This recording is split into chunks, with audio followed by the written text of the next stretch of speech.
Hi everybody, here we are back again. We're gonna be cooking in our Forno di pizza from HPC Fire today.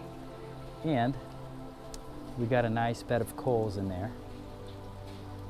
And it's very, very hot.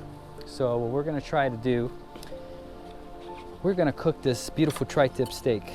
And we like it to have it with some fat.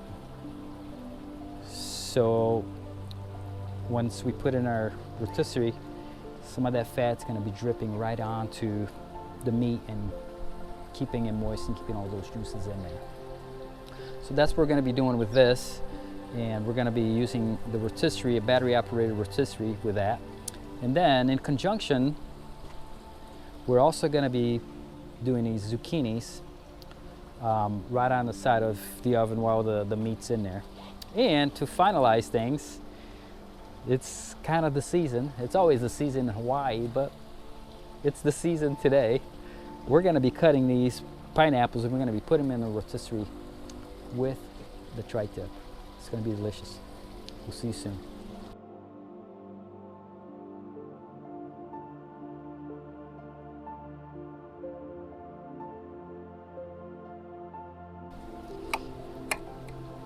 And we're going to put that in there with the tri-tip.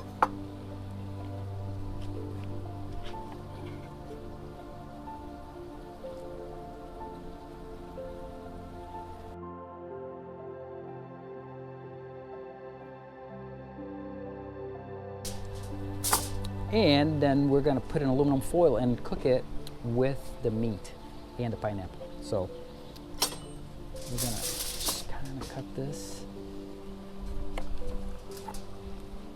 in quarters.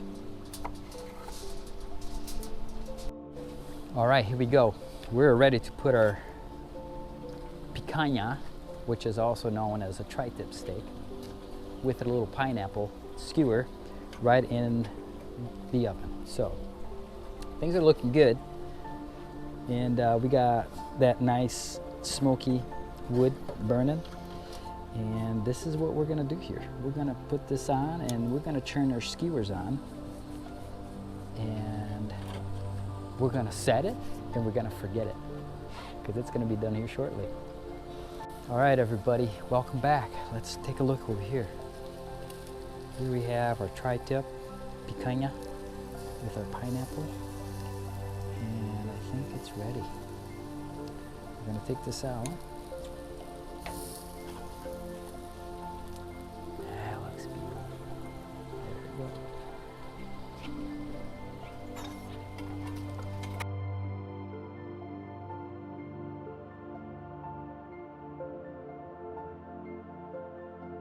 We can't forget, we got to taste it to make sure it's going to be all right. So we're going to cut a little piece here. And we had it in there, I'd say, this is a well done piece, but we probably had it in there for about 15 minutes or so. So as you can see, it's breaking apart. Oh, it's delicious. Garlic, a little seasoned salt, and that fat that drips on the meat as it's spinning around in rotisserie. It's delicious.